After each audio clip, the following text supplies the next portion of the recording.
What's happening, y'all? Welcome inside the Fantasy Stock Exchange. Bush coming at you solo today with the third annual Top 5 Sleepers video. As you guys know, I do this video every year on my birthday, so it is my 24th birthday as you guys are watching this right now. If that doesn't get you commenting down below for the YouTube algorithm, I don't know what will.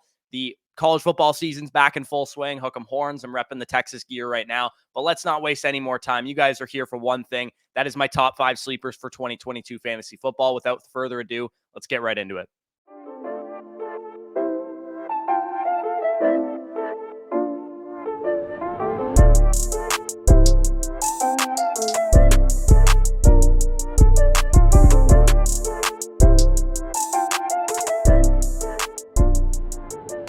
Okay, so if you want to skip ahead right to the actual players list, I'm going to break down quickly the two archetypes of players that are going to be making up the top 5 sleepers so that even if I miss maybe your favorite sleeper, you can, if they fit into these two archetypes, realize that they're also probably a pretty good bet to make as well. So the main two archetypes that I target outside the top 100 picks, which to me is my definition of a sleeper outside the top 8 to 9 rounds overall in ADP, is number one, ambiguous backfields. As you guys can see on the screen, these were the running backs outside the top 100 overall picks in ADP that posted a 10+% win rate, which is what I would be considering a hit at their ADP. And a lot of these guys came from ambiguous backfields. For example, we had guys like James Conner, we had Devin Singletary, we had Darrell Williams, we had Ramondre Stevenson, Rashad Penny, and then obviously guys like Elijah Mitchell as well. Those guys came from backfields where we didn't exactly know what the split was going to be. We didn't know how the touches were going to be, divvied up among the running backs present in that backfield with Connor. We knew it was going to be him and Chase Edmonds, but we didn't know how the split was going to work. Same goes with Darrell Williams. We figured CEH would get a decent amount of the work, but we knew that there was probably going to be another guy involved to some degree as well. Same goes with Stevenson, so on and so forth. Only the real guy that finished in this area that was a known commodity was J.D. McKissic. We knew his role was going to be a pass catching back for Washington. So for the most part, these ambiguous backfield targets, if you're going to draft a running back late, are the guys that you want to go after. And I actually, kind of took the liberty of going back since 2017 and kind of documenting the percentage of hits, those 10+% win rate running backs that went late in the draft, which ones were ambiguous backfields, which ones were handcuffs, which ones were just pass catching guys. And for the most part, 75% were ambiguous backfields. So you're best taking shots on backfields where we don't know how the split's going to work out. A lot of people assume, oh, I'm late in the draft, just draft a bunch of handcuffs. I mean, it's good to have a couple handcuffs on your team or a handcuff or two, but for the most part, you want to be targeting these backfields where we don't know what's going to happen necessarily. So most of the time, the best late round guys are guys that we aren't certain about, and uncertainty is your friend late in the drafts because a lot of people avoid uncertainty. It's a natural psychological tendency of human beings. And number two, we have young wide receivers. This is the other archetype of player that I like targeting late in drafts, specifically first and second year wide receivers. So rookies and second year wide receivers, uncertainty is your friend. And the thing that we know about young receivers is that we don't know how good of players they are. That's where the uncertainty comes in with those guys. And those guys have not proven it yet. Otherwise, they'd be being drafted a lot higher. They'd be being drafted, in the Amon-Ra St. Brown range, or hell, they might be being drafted in the Justin Jefferson, Jamar Chase range for those elite guys. But these second year guys, these rookie receivers are definitely your friends late in the drafts because not a lot of people will know exactly what to think of them. If you did your homework back in the NFL draft season, then you guys might have a leg up on which receivers are better than others. Every sleeper in this video will fit into one of those two archetypes, like I said, and even guys that I don't talk about could fit into those categories and make for decent sleepers as well. So for example, I'm not going to talk about George Pickens in this video, but he is a young wide receiver. So I do consider him a decent sleeper as well, just to give you an example. So number 5 on this list, and we are getting to the official list now, is Christian Watson. Christian Watson going off the board, 163rd overall ADP with the wide receiver 71 price tag. I have him ranked as the wide receiver 51, 111th overall. So I have him well ahead of his ADP, and there's a lot of appeal to Christian Watson. For starters, we have the obvious case, right? He plays for Green Bay. He was drafted in the second round, and Aaron Rodgers no longer has Devontae Adams. So that's the easy case for Christian Watson. But here's the underrated part about Christian Watson. And underrated is not a word that I thought I'd be using to describe Christian Watson, because back during the Dynasty rookie draft season, he was a guy that I thought was going to be overrated as a result of the Green Bay landing spot. And for those of you guys that don't know who Christian Watson is, you're just coming back to fantasy football, maybe you're doing some last minute cramming for your drafts, check out the playlist, watch this video if you're panicking for your drafts, if you're doing that. But I'll quickly recap his prospect profile. He's 6'4", 208 pounds. He ran in the 4.3s at the combine. Watson came from a small school in North Dakota State University where he was hyper efficient, but his raw production numbers aren't impressive, right? You can see like 800 yards, 7 touchdowns, but relative to North Dakota's passing game, that was pretty good because they didn't throw the ball very much, only like 2,000 passing yards total. So him having 800 of those is actually more impressive than it seems. He tore up the Senior Bowl. He tore up the combine. And he was one of the darlings of the NFL draft among those circles. And this is the sleeper appeal with Christian Watson. The hype train for him could have been out of this world this offseason. If he was on the field in training camp, getting training camp reports, playing preseason games, we could have been talking about a guy that rose all the way up to like a 7th, 8th round redraft pick. But the nice thing about Christian Watson is that he got injured during training camp and missed all of the preseason as a result. And he snuck under the radar as kind of like a sleeper as a result, causing guys like Romeo Doubs and Allen Lazard and other players on the Green Bay Packers to be hyped up as a result. But I think people don't realize that this is the most talented receiver in this receiving core. He was drafted 202, which is nearly a first-round pick. You're getting the only wide receiver on this team with the real potential to become the number 1 receiver for this team, because I broke down Allen Lazard, why I don't think he can be anything. And Romeo Doubs was a late round rookie who I guess technically also still could become the number 1 of this team, but I just don't think he was that good of a prospect. So I'm going to bet on Watson instead. And I didn't think I would be betting on Watson because I was out on this guy from a dynasty perspective. And the reason I'm in on him now is because the preseason injury knocked his ADP all the way down to a dart throw instead of a top 8 to 10 round pick where I expected him to go. So he's a great guy to go after late in the draft to get some upside. Another guy to go after late in the draft for some upside is running back Tyrion Davis-Price for the San Francisco 49ers. He is also another rookie, and spoiler alert, everybody on this list is a rookie. RB 56, 177th overall is where he's going off the board right now. I have him ranked RB 49, 132 overall. So he fits into the ambiguous backfield conversation, and there's no more ambiguous backfield than Kyle Shanahan's. In fact, we've seen Matt Breida and Elijah Mitchell since 2017 hit those 10+% win rates coming from the late rounds of drafts because their backfield is so ambiguous. I broke down why I'm out on Elijah Mitchell in the bus video if you guys want to check it out. My philosophy on this backfield has pretty much been over the past couple of years, I'll just take a shot at whoever the cheapest option is because I don't really know what Kyle Shanahan's going to do. And that would have led you to draft Elijah Mitchell last year. And for some reason, it seems like whoever's going the highest ADP in ADP for the San Francisco 49ers is not the guy that ends up leading the backfield in fantasy points. Now we go to Tyrion Davis-Price, who was a 3rd-round pick out of LSU. He has 4.4 speed. Trey Sermon and JaMychal Hasty, who were 2 of the 5 main running backs in this backfield, they were waived during final cutdown. So in this backfield, we now only have Elijah Mitchell, who enters the season with a hamstring injury, as I kind of talked about in the bus video. And we have Jeff Wilson, who has a role, and it seems like Kyle Shanahan likes him, but he's realistically just a guy. And we have Tyrion Davis-Price. As your 15th round pick, I think Tyrion Davis-Price is an awesome dart throw in drafts because you should both know what you have in week 1. If Elijah Mitchell's dominating the snaps and Jeff Wilson's the number 2, you can either safely drop TDP or you can just hold on to him. And if you have the open spot on your bench, he's a good stash to have. So I think he's a great guy to fill out your bench with as a late round running back player that could end up turning into something. What's his ceiling? I'm not exactly sure because this is the 49ers we're talking about. Elijah Mitchell could get injured. Tyrion Davis-Price could be thrust into a big role, and the rest could be history on the season, or we could be talking about a guy that just gets some spot starts and you never know how to start him or when to start him. So he's a guy that I'm very, very interested in nonetheless. Number 3 on this list is David Bell, who is going off the board as the wide receiver 84, 198th overall player. I have him ranked wide receiver 56, 126th overall. And I'm using underdog ADP for David Bell because multi-site ADP doesn't even have him listed in the top 100 wide receivers, because I guarantee you will not have to spend anything more than your final round pick on David Bell.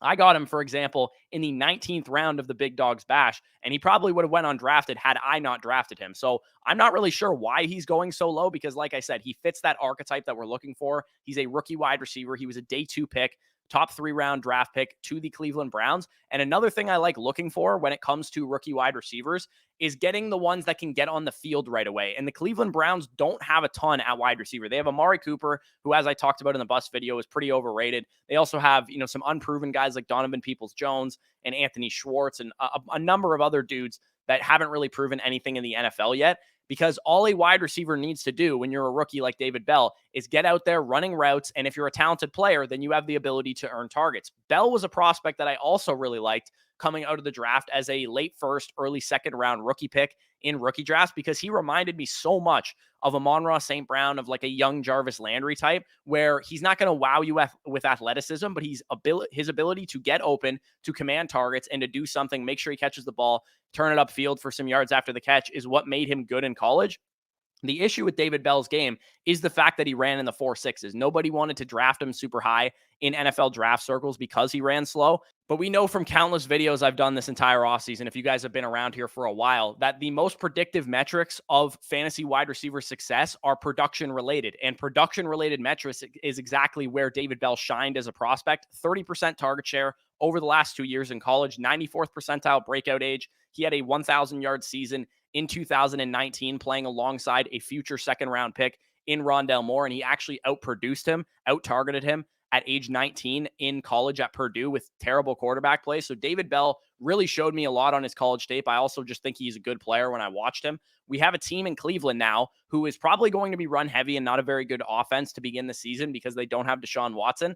And I voiced my displeasure with drafting Amari Cooper for that reason. But if I'm lower on Cooper, I have to be higher on somebody in this offense. And to me, that somebody is David Bell, and also David Njoku as well. So worst case scenario, you draft David Bell with your 16th round pick or your 15th round pick, and after a couple weeks, he's not out there running routes, he's not on the field yet, and you just drop him, no harm, no foul. But best case scenario, you got a guy that is out there running routes right away, and he's out there commanding targets right away. And because he's a young receiver, he should have a lot of trade value at the very least, if not a guy that I think can legitimately be a favorite target of Jacoby Brissett. Jacoby Brissett is not a downfield passer. Amari Cooper is going to be on the outside trying to beat number one corners. David Bell probably might work his way into the slot and could be an easy target for Jacoby Brissett over the middle. And we saw when Tua was out last year, Jacoby Brissett was targeting Jalen Waddle like crazy over the middle in the slot, and same goes for Mike Gesicki as well. So if Jacoby Brissett's going to start for most of the year, I think David Bell can carve out a role in this offense. And for the 15th round, 16th, 17th round price tag that you're going to get him,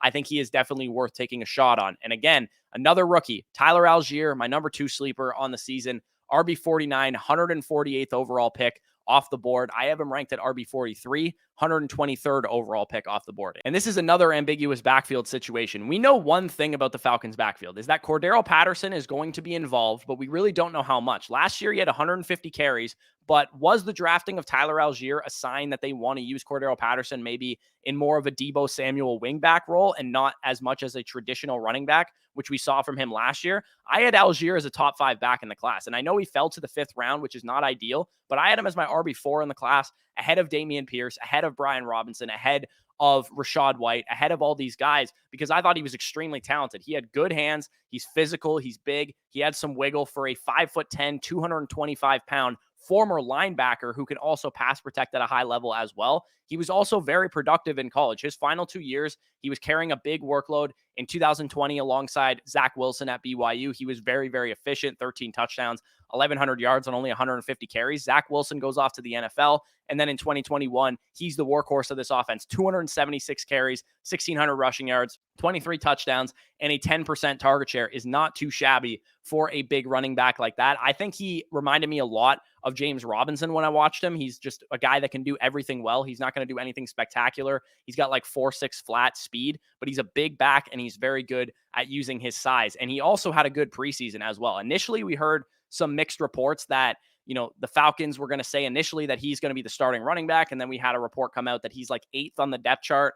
But then we saw in actual preseason games, he started to build up trust in that coaching staff. In the first and second preseason game, he wasn't playing any snaps with the ones. And then in the third preseason game, we actually saw him get on the field, start to play some first team reps. And that progression is something that I'm very enamored with because according to PFF, he was the most productive, the most efficient runner during the preseason for the Falcons. And he was also the highest graded running back pretty much across the board. And we finally saw that run with the starters in that final preseason game. He was a 5th round rookie, so he's got to earn the job. And based on what I saw from the guy in college, I think he is clearly the best runner in that backfield. Cordarrelle Patterson's the most dynamic player in that backfield, but he has a number of different ways that he can be used. And Arthur Smith kind of proved to us last year that he knows how to use Cordarrelle Patterson. And I think Tyler Allgeier is going to be basically what Mike Davis was last year, except with a little bit more juice, a little bit more energy behind that. I think he's a great 0 RB target if you guys are running 0 RBs or hero RBs, who could turn into a mid RB2 if he can win that job. And he also could get out to a very, very good start to the season and be one of the big waiver wire ads that everybody's chasing after week 1. If he comes out and he has 18 carries in the first game, it would not shock me one bit. And also, he'll be a guy that everybody's going to be talking about, drop your whole fab budget on and all that kind of stuff. So if you already have him on your team, then you can at least use him as a trade chip if you don't want to hold on to the Falcons starting running back, for example, at that point in time. So before we get into my number one sleeper, quick recap of the 2 number one sleepers I've had in the previous 2 years. Last year was Elijah Moore. 2 years ago was Antonio Gibson. So to some degree, I've hit on my last 2 number one sleepers, but this year, my number one sleeper is Jahan Dotson, wide receiver from the Washington Commanders, currently going off the board as the wide receiver 59, 145th overall player. I have him ranked as wide receiver 44 as my 91st overall player. So let me go back to my previous points that I just made about David Bell and some of the other rookie wide receivers. My case for all of these rookie wide receivers has been the unknown factor, right? And obviously Jahan Dotson has that as well as another rookie. Dotson was also drafted the highest out of these guys. He was taken 16th overall in the NFL draft, and the Commanders did not reach on him because by all accounts, it sounded like the Packers and the Chiefs and all these other teams were very in on Dotson towards the end of the first round as well. So that should indicate he should be the most talented of any of the guys that I talked about on this list. And unlike David Bell, I have zero questions about Jahan Dotson's ability to get on the field right away because we've seen it in preseason games. He took 22 of 22 first team preseason snaps in week 1 of the preseason, which was more than Terry McLaurin took. And in preseason week 2, he took 18 of 19 snaps with the first team. And then in preseason week 3, he got the night off. So this is clearly a starter. He's going to start alongside Terry McLaurin in 2 wide receiver sets. He's going to be out there. He'll probably be moved around the formation a little bit. We know that routes are given, targets are earned. So he already has the ability to be on the field earning targets by the fact that he's been given the routes. And Dotson's prospect profile was a little bit polarizing for some people in the dynasty community because he was a late declare. He was a senior. He didn't, declare early as a junior, which most, analytics spreadsheet nerds really like players to do. I broke down this entire class in the pinned video on our page titled Wide Receivers to Target and Avoid. And while Dotson didn't check every single box that we want a wide receiver prospect to check, he did check the 5 most important boxes, which were target share, market share production, draft capital, and being faster than a 4.6 wide receiver. So Jahan Dotson was definitely a good prospect for the most part. He was my wide receiver 4 in the class pre-draft. He does everything you want a wide receiver to do. He gets open. He's got the best hands in the class, in my opinion. He is great after the catch as well. This guy toasted zone coverage at an elite rate last year in college. Only Garrett Wilson was better among the Power 5 prospects in this class with a 96th percentile success rate against zone coverage for Jahan Dotson. Terry McLaurin's there. He's going to get his targets, but this team actually threw the ball at a top 12 rate in neutral situations since Ron Rivera has been the coach there at 57%. So there's not much else after McLaurin in this depth chart. And if Dotson is the talent that I think he can be and the talent that I saw from him at Penn State, I don't think J.D. McKissick and Curtis Samuel and any of the guys that are present there are going to be taking targets away from a superstar caliber prospect, which is what I believe Dotson has the ability to do.